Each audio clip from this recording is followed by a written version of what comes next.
다 같이 찬양 드림으로 주일 예배를 시작하도록 하겠습니다.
주의 이름으로 내 손 들리라.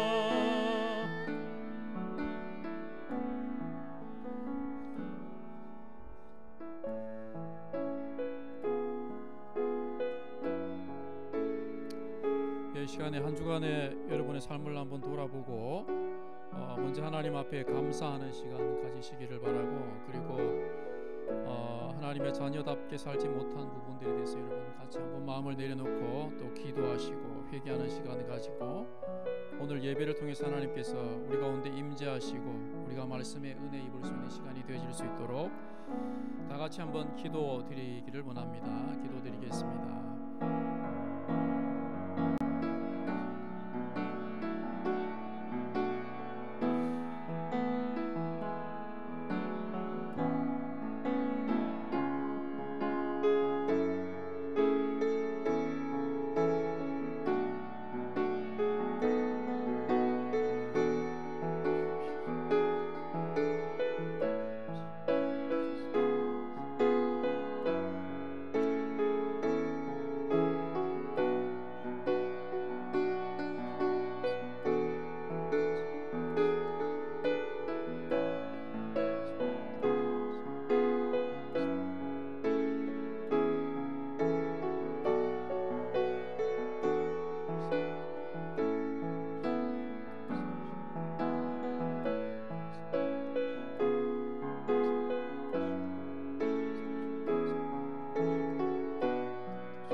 은혜와 사랑이 풍성하신 여호와 하나님 아버지, 참으로 의미 없던 저희 삶에 주님 찾아오셔서 의미를 부여해 주시고, 너무나 아버지 하나님이여 가치 없던 저희의 삶에 고귀한 가치를 부여해 주시고, 너무나 허망하던 우리의 삶이 결코 허망한 삶이 되지 않도록 우리에게 의미를 부여해 주시고 보람 있는 삶으로 인도해 주시는 하나님 앞에 감사와 영광을 돌려드립니다. 참으로 아버지 하나님이여, 우리 자신의 모습을 돌아볼 때에 어디 하나 가치 있는 것이 없고 어디 하나 쓸데없는 것이 우리의 모습이지만은, 저희의 이와 같은 연약함에도 불구하고 하나님 저희들을 보배처럼 여겨주시고 또 아버지 하나님 목숨까지 주시며 사랑해 주셨사오니, 우리가 아버지 하나님께서 우리에게 베푸신 그 사랑을 인하여서, 하나님께서 우리에게 베푸신 그 희생을 인하여서 우리 자신의 삶이 얼마나 가치 있는 것인가, 고귀한 것인가를 다시 한번 깨닫게 하시고, 주님과 동행함으로 말미암아 참으로 아버지 하나님 아름다운 삶을, 가치 있는 삶을 주 앞에 살아드릴 수 있는 저희들이 되게 인도하여 주시기를 원합니다. 연약하고 부족했던 저희들의 모습들 주님 앞에 다 내려놓습니다. 주님 용서해 주시고 다시금 힘을 내어서 한 주간의 삶도 주님과 동행하며 살아가는 저희들의 삶이 되어질 수 있도록 주님 인도하여 주시옵기만을 간절히 바라곤 합니다. 특별히 아버지 하나님, 연약함 가운데 있는 우리 지체들 주님께서 돌아보아 주시고, 아버지 하나님 육체적으로 연약한 가운데 있는 분들 하나님께서 치료의 손길로 어루만져 주셔서 속히 회복되어지게 주님이 도와주시고, 영적으로 아버지 하나며 낙심한 가운데 있는 영혼들 있습니까? 주님 찾아가시어서 그들의 마음을 권면하셔서 다시 일어나 힘있게 주의 자녀로서의 삶을 살아갈 수 있는 저희들이 되어질 수 있도록 은혜 내려 주시옵기를 원합니다. 아버지 하나님, 오늘도 우리가 아버지 하나님 이렇게 온라인으로 예배를 드립니다. 많은 성도들의 가슴 가운데 아버지 모이기를 사모하는 마음 허락해 주시고, 참으로 아버지 하나님이여 여건이 허락되어질 때에 기쁨으로 함께 나와 주님 앞에 영광 돌리며 교제할 수 있는, 사랑의 교제를 나눌 수 있는 우리 모든 성도님들, 참으로 사랑하는 한 가족이 되어질 수 있도록 주님 은혜 내려 주시옵기를 원합니다. 이 시간 아버지 하나님이여 작은 무리가 모여서 이렇게 예배 드립니다. 그러나 저희 가운데 주님이 임재하여 주시고 우리의 드리는 예배를 통하여 주님 영광 받으시고 저희 가운데 하나님의 한량없는 은혜로 충만하게 하여 주시옵소서. 시종을 주께 온전히 의탁드리오며 예수님의 이름으로 기도드리옵나이다. 아멘.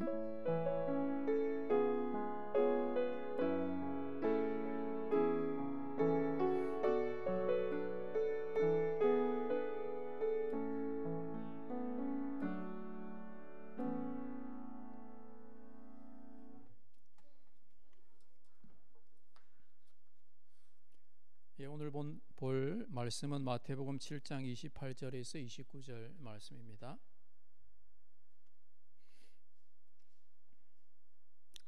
마태복음 7장 28절 29절입니다. 제가 읽어드리겠습니다. 예수께서 이 말씀을 마치심에 무리들이 그의 가르치심에 놀라니 이는 그 가르치시는 것이 권위 있는 자와 같고 그들의 서기관들과 같지 아니함일러라. 아멘. 우리가 읽은 본문은 잘 아는 5장에서 7장까지는 산상수훈 혹은 산상보훈이라고 이렇게 우리가 많이 이야기하죠. 예수님이 가르쳐 주신 말씀 가운데 정말 주옥 같은 말씀들이 있는 곳인데 그 가르침을 마무리하고 난 다음에 사람들의 반응에 대해서 이렇게 두 절에 걸쳐서 기록해 두고 있습니다. 근데 예수님께서 이 땅에 오셨을 때에 예수님을 따르는 사람들에게 많은 것을 가르쳐 주셨는데 그 많은 가르침들 가운데서도 정말 가장 엑기스라고 할 수 있는 것, 우리가 볼 때마다 은혜 받고 감동하는 부분이 바로 이 산상수훈이죠. 근데 이 산상수훈이 끝났을 때 우리가 읽은 말씀 가운데서 볼 수 있는 것처럼 사람들이 예수님의 말씀을 듣고 어떤 반응을 나타냈는가, 여기 보니까 이 말씀을 마치심에 무리들이 그 가르치심에 놀래니 이는 그 가르치시는 것이 권세 있는 자와 같고 서기관들과 같지 아니함이로라. 서기관들은 대표적으로 이제 이스라엘 백성들에게 율법을 가르치는 스승들이죠. 율법을 가르치는 사람들인데 그들이 하나님의 말씀에 대해서 가르치던 것과 너무나 달랐다는 거예요.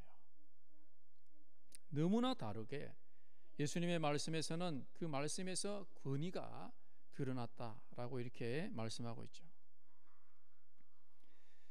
그래서 우리가 여기서 이 말씀 가운데서 보는 것처럼 그 당시에 유대인들에게는 많은 정말 스승들이 있었습니다. 바리새인들도 그들 중에 한 명이었고 서기관들은 특히나 그랬고 많은 스승들이 이제 일반 백성들에게 하나님의 율법을 가르치고 말씀을 가르치는 역할을 해왔지만은 예수님의 이 가르침은 그 누구와도 달랐다는 거죠.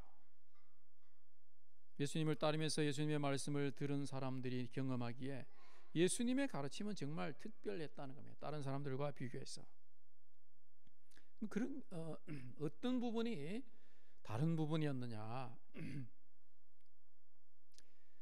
서기관들이나 다른 바리새인들 여러 스승들이 가르칠 때에 이 사람들은 자기들도 이제 권위가 있지만 그러나 자기들의 권위는 한계가 있죠. 그래서 항상 자기들이 가르치는 말에 권위를 높이기 위해서, 권위를 세우기 위해서는 옛날의 선지자들의 말씀을 많이 인용했겠죠.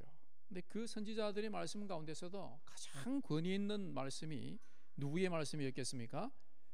이 당시 유대인들에게 있어서 가장 권위 있는 말씀은 모세오경이었겠죠.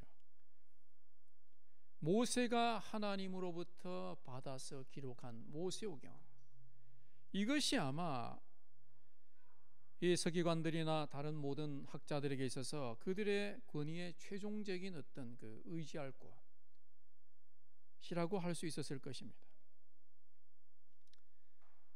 그런데 우리가 우리가 이렇게 예수님의 말씀을 보면은 예수님은 특히 이게 산상수훈의 말씀 가운데서도 보는 것처럼 예수님께서는 자기 말씀에 권위를 부여하기 위해서 누군가를 필요로 하지 않았습니다. 예수님은 자신이 하시는 말씀에 권위를 부여하기 위해서 다른 선지자를 불러와서 권위를 확인하거나 모세의 권위를 빌려와서 말씀하거나 이렇게 하지 않았다는 거죠. 예수님은 오히려 자기 자신의 이름을 가지고 말씀을 선포하는 것을 보여주고 있습니다. 그래서 예수님의 말씀 가운데서 나타난 것은 예수님의 이름, 예수님 자신이 말씀하고 있는 그 말씀의 권위의 근원이고 지혜의 근원이라는 것을 듣는 사람들에게 분명히 나타내 보여주고 있죠. 이것이 정말 예수님의 독특한 모습이었습니다. 당시의 모든 스승들과 비교했을 때 예수님의 아주 특별한 모습이었습니다.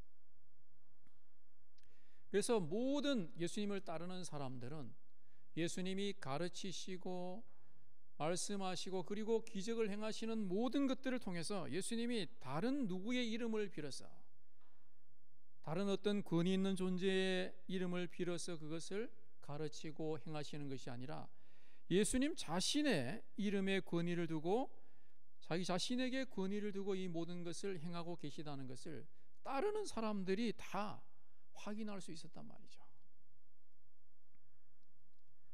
이와 같은 예수님의 권위, 이것은 우리가 이 산상수훈에서도 정말 잘 나타납니다. 자신의 이름에 자기 자신의 모든 권위의 근거를 두고 있다는 것이 산상수훈에서도 잘 나타납니다. 이 산상수훈에 보니까 예수님께서 이렇게 말씀하죠. 옛 사람에게 말한 바 살인치 말라, 누구든지 살인하면 심판을 받게 되리라 하였다는 것을 너희가 들었으나 나는 너희에게 이르노니 형제를 노하는 자마다 심판을 받게 되고 형제를 대하여 라가라 하는 자는 공회에 잡히게 되고 미련한 놈이라 하는 자는 지옥불에 들어가게 되리라. 그래서 예수님은 모세로부터 주어진 이 계명이죠. 옛 사람에게 말한 바 살인치 말라, 이것이 누가 누구에게 준 말씀입니까? 모세가 하나님으로부터 십계명을 받아서 그 백성들에게 준 말씀이죠. 그 권위는 모세에게 있는 것입니다. 그런데 이것을 이야기하시고 난 다음에 나는 너희에게 이르노니 라고 하시면서 그 말씀을 더 상세하게 해석해 주셨죠. 그래서 예수님은 이 말씀을 통해서 진정한 살인의 근원이 무엇인가 하는 것을 말씀해 주시고, 이 법을 주신 본래 하나님의 뜻은 어떤 것인가 하는 것을 예수님의 이름을 걸고 예수님의 존재를 걸고 이렇게 말씀해 주고 있지요. 이것뿐만이 아니죠. 이 산상수훈 가운데서 보면은 이혼 문제에 대해서도 예수님이 이렇게 말씀하십니다. 또 일러스되 누구든지 아내를 버리거든 이혼 증서를 써줄 것이라 하였으나 나는 너희에게 이르노니 하면서 가늠한 것 외에는 아내를 버리면은 절대 안 된다는 것을 말씀해 주고 있죠.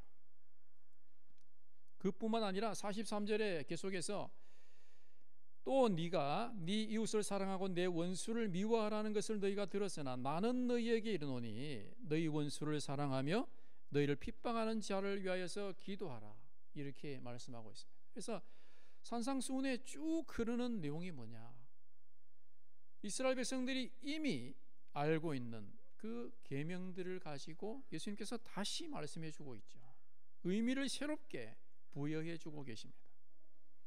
근데 여러분, 우리가 여기에서 잘 기억해야 될 것이, 당시 이스라엘 백성들에게 모세는 어떤 사람이냐, 모세는 온 이스라엘의 통틀어서 정말 가장 위대한 지도자였고 가장 위대한 선지자로 모든 백성들에게 인정받는 사람이죠. 그렇다면 여러분, 모든 사람들이 이처럼 숭배하고 있는 그 모세가 준 말씀을, 그 말씀에 대해서 예수님께서 이렇게 말씀하신다는 것은 어떤 의미를 가지는 걸까요? 성경에서 흔히 이야기할 때 참남하다는 표현을 많이 쓰죠. 어떻게 네가 뭔데 감히 모세가 이야기한 것에 대해서 네가 그렇게 말할 수 있느냐. 지금 모세가 이야기한 것과 다르잖아요. 모세는 뭐라고 했다고요? 이혼하는 문제에 있어서도 이혼 증서를 써주고 이혼해라는 거죠. 그리고 이웃을 사랑하고 원수를 미워하라는 것에 대해서도 이웃은 사랑하되 원수는 미워해라. 근데 예수님 뭐라고요? 네 원수를 사랑하고 너희를 핍박하는 자를 위해서 기도하라. 완전히 그 의미를 바꿔서 말씀하고 있잖아요. 누구의 권위에 지금 도전하고 있는 겁니까? 모세의 권위에 도전하고 있는 거죠.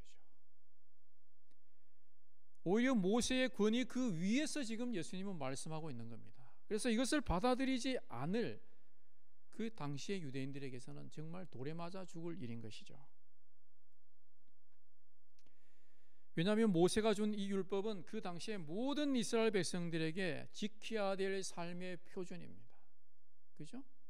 그들이 반드시 따라야 될 하나님이 주신 율법의 표준이 바로 이것이죠. 그 방향을 제시하고 있는 율법에다가 예수님께서는 그 율법 위에 서서 지금 말씀하고 있는 거예요. 이렇게 모세가 너희에게 말했지만은 뭐라고 합니까? 나는 너희에게 말하노니 하면서 이것은 그것이 아니고 이렇게 해야 되는 것이다 라고 말씀하시면서 진정한 율법의 정신과 이것이 정말 하나님이 율법을 주시면서 가지고 계셨던 하나님의 뜻이다 라는 것을 드러내 보여주고 있는 것이죠. 여러분, 이것은 정말 그 당시의 상황에서는 정말 놀라운 이야기입니다. 일반 서기관들은 감히 할 수도 없는 일이죠.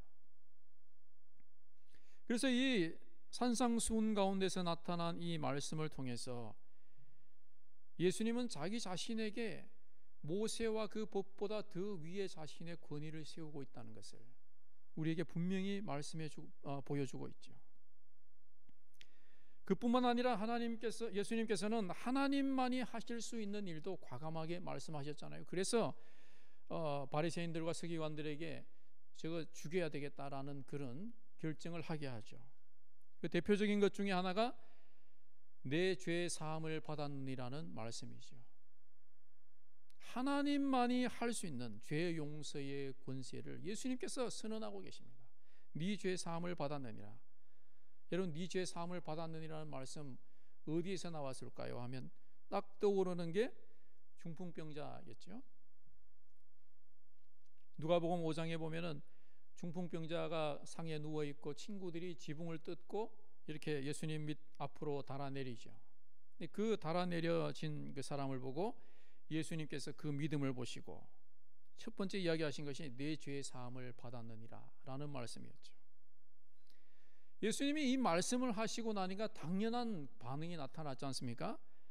그 자리에 같이 있던 서기관과 바리새인들이 이것은 정말 신성모독이다. 감히 자기가 뭔데 하나님만이 하실 수 있는 그 말을 하고 있느냐 말이죠. 어떻게 네 죄 사함을 받았느냐는 말을 할 수 있느냐는 겁니다.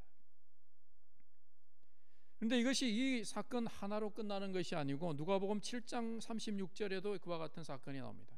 예수님께서 한 바리새인의 초청을 받아서 그 집에 들어가서 있을 때에 그 온 동네의 죄인으로 소문난 여인 하나가 향유 든 옥합을 가지고 와서 옥합을 예수님의 발에 붓고 자기의 눈물과 머리털로 예수님의 발을 씻겼죠.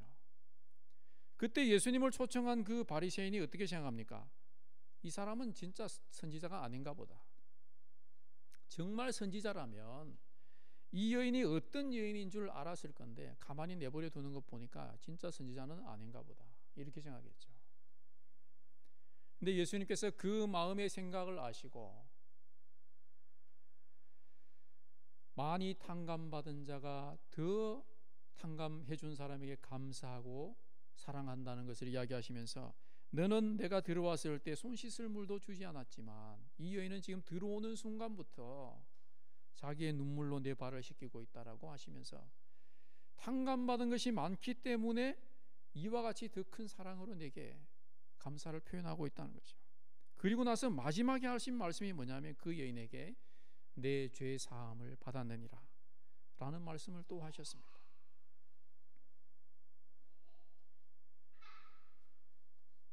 그뿐 아니라 요한복음 5장 14절에 보면은 베데스다 목가에 누워있는 38년 된 중풍병자, 여러분 아시죠? 물에 들어가고 싶은데 아무도 데려갈 사람이 없어서 그냥 그 목가에서 시간을 보내면서 소망 없이 살아가고 있던 중풍병자.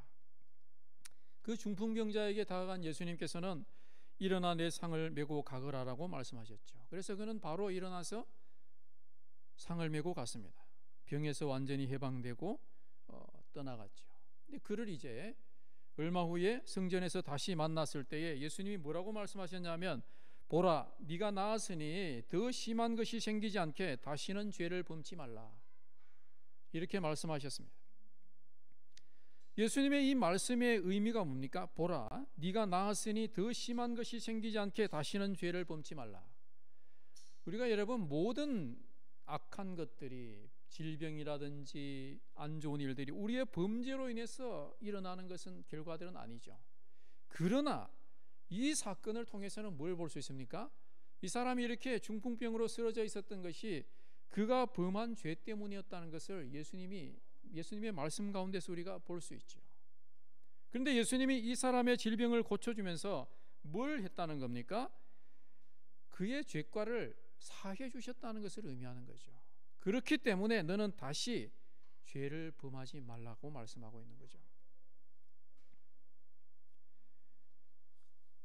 그래서 우리는 이 사실들을 통해서 예수님께서는 정말 하나님만이 하실 수 있는 그와 같은 권위를 스스로에게 부여하고 계시는 것을 볼 수 있습니다. 그뿐 아니라 여러분, 풍랑이 있는 바다를 잠잠케 한 일, 많은 질병들을 고치는 그 모든 일들 가운데서 예수님은 그냥 이 중풍병자에게 말씀하셨듯이 일어나 네 상을 가지고 가라, 자기의 권위를 가지고 그냥 말씀하시지 내가 누구의 이름으로 명하노니 일어나라 이렇게 말씀하지 않았어요. 자기의 권위에 의존해서 이와 같이 병을 고치고 자연을 다스리시고 그리고 죄 용서를 선포하시고 그리고 하나님의 자녀들에게 하나님 나라의 율법을 말씀해 주셨죠.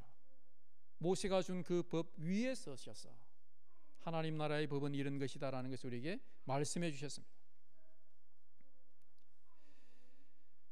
그래서 여러분, 예수님을 만난 많은 사람들이 무엇을 경험했느냐?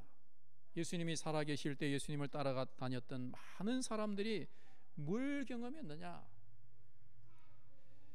예수님의 입에서 나오는 말씀에는 정말 특별한 권위가 있다는 것을 깨달았습니다.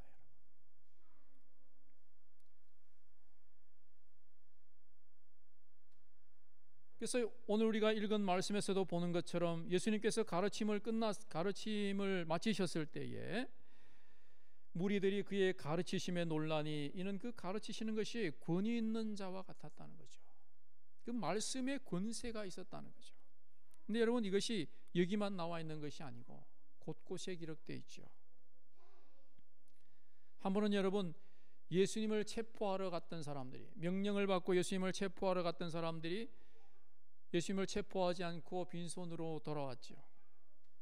너희들이 왜 예수님을 체포하지 않고 예수를 체포하지 않고 그냥 왔느냐라고 물었을 때에 그 사람들이 이렇게 말합니다.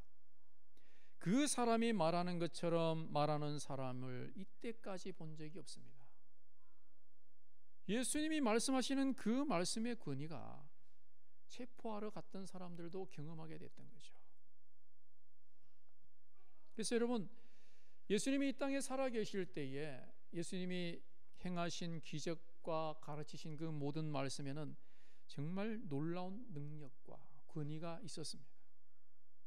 그러면은 2000년이 세월이 지난 지금 예수님의 말씀은 어떨까요?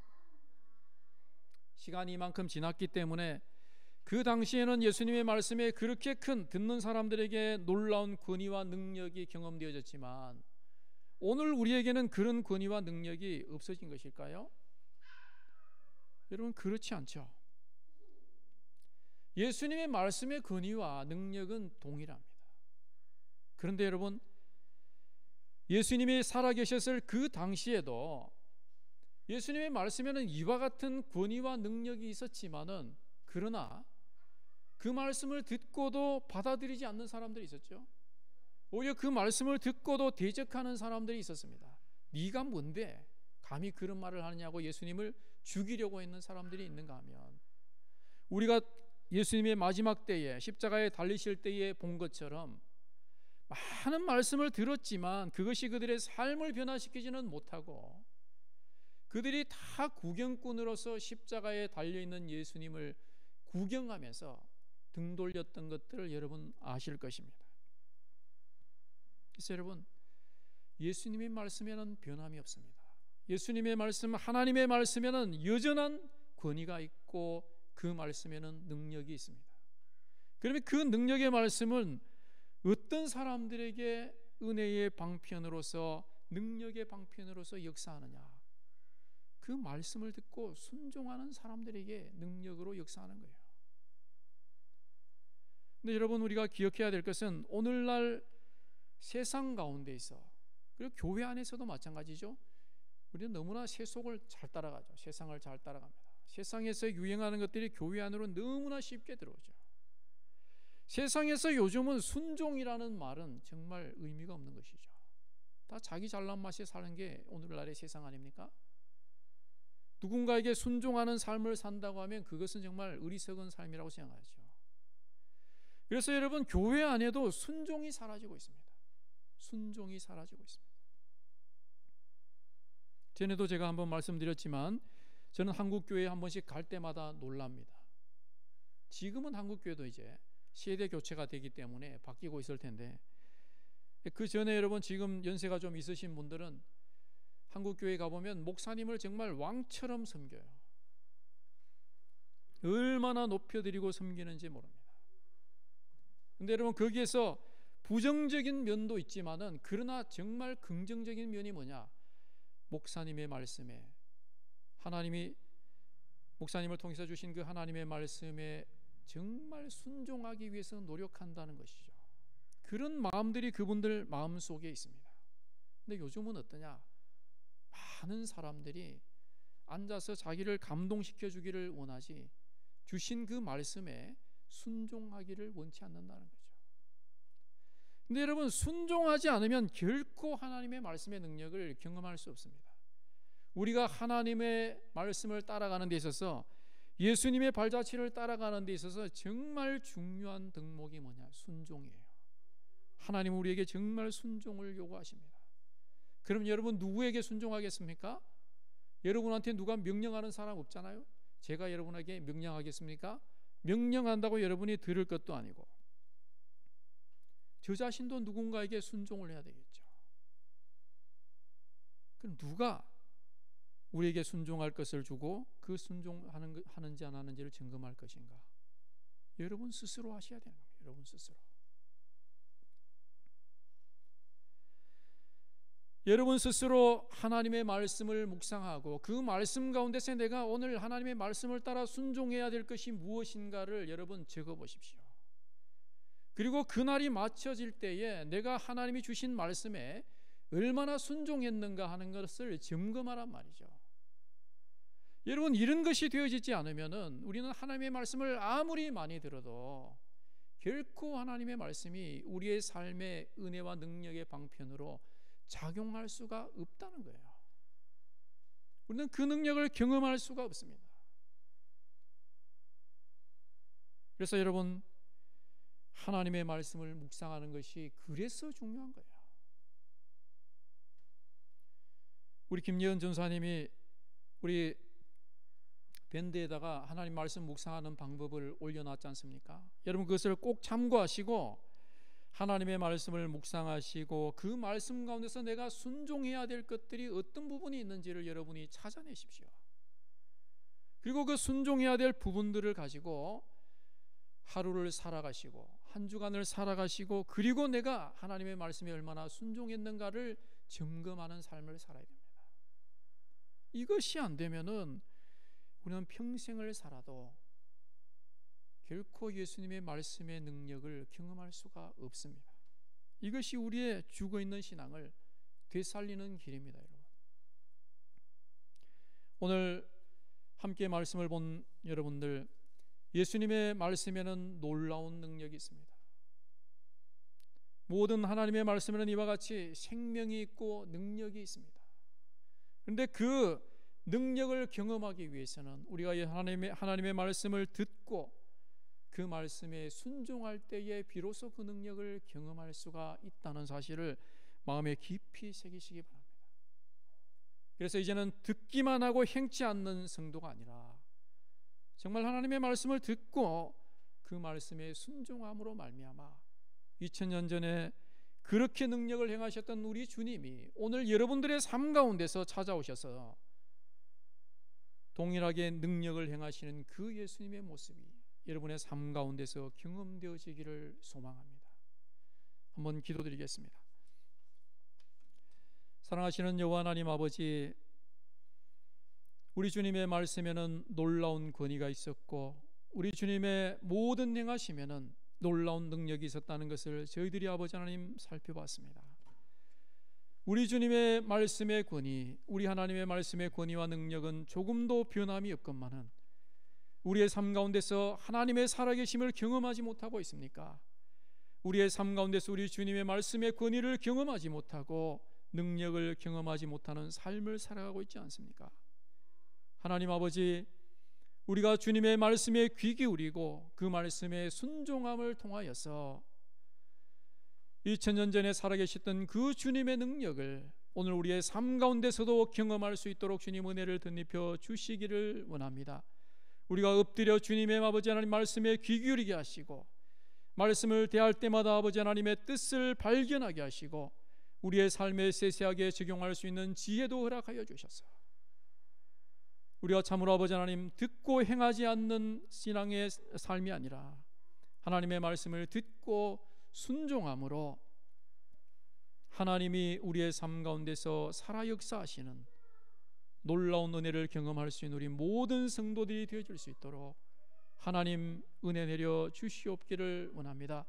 연약하고 부족한 저희들 하나님 말씀으로 깨우치시고 인도하셔서 능력이 사라진 우리의 삶 가운데 그리스도의 능력이 경험되어지는 삶을 날마다 살아갈 수 있도록 주님 저희들 인도하여 주시옵소서. 주님께서 저희들을 붙잡아 인도해 주시옵기를 원하오며 예수님의 이름으로 기도드리옵나이다. 아멘.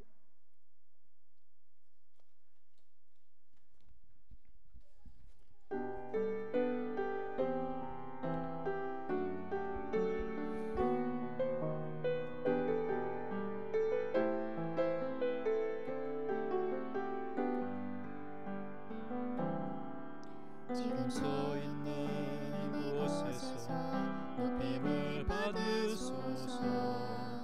내가 밟는 땅 주님의 땅이니 하늘이 주의 이름 높이 올리며 넓은 바다가 주를 노래해 모든 만물 주를 경배해 모든 입술 주를 찬양해 천지를 만드신 만물의 통치자 높임을 받으소서. 내 평생에 주의 이름 높이며 어느 곳에서든지 주님을 예배하리라.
시간 드려진 헌금을 위해서 기도하고 축도로 예배를 마치겠습니다.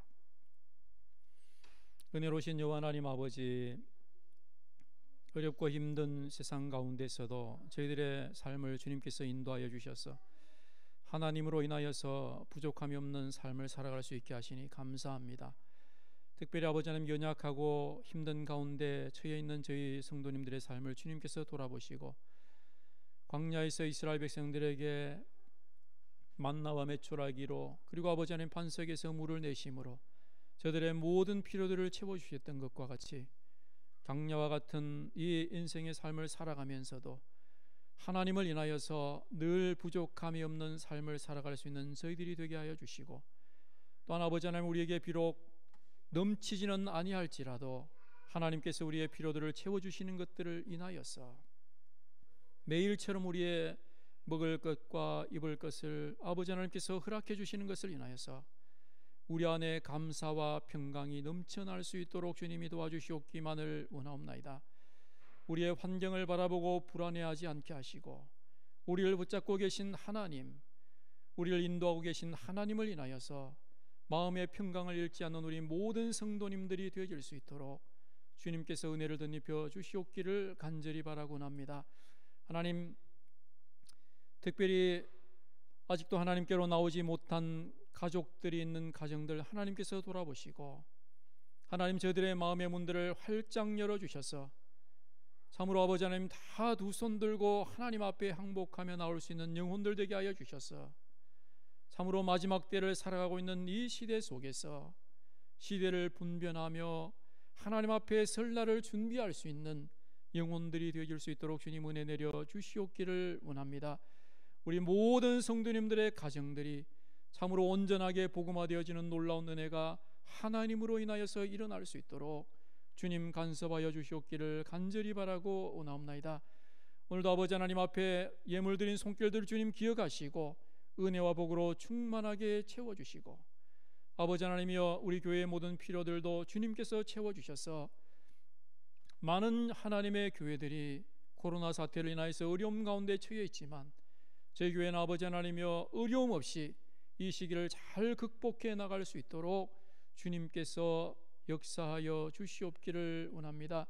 저희 교회 아버지 하나님 힘 주시고 능력 주셔서 참으로 이 마지막 시대에 아버지 하나님의 진리의 등불을 높이 드는 교회가 되게 하시고 하나님의 마음에 합한 교회, 주어진 사명을 온전히 감당하는 교회로서 저희들이 드려질 수 있도록 하나님 함께하여 주시옵기를 원하옵나이다. 이제는 우리 주 예수 그리스도의 은혜와 하나님 아버지의 무한하신 사랑과 성령의 교통하시며 인도하시는 은혜가 오늘도 살아계신 예수님의 말씀의 능력을 우리의 삶 가운데 누리며 경험하며 살아가기를 소원하는 우리 모든 성도들 머리 위에, 우리의 가정 위에, 교회 위에 이제로부터 영원토록 함께 계시기를 간절히 축원하옵나이다.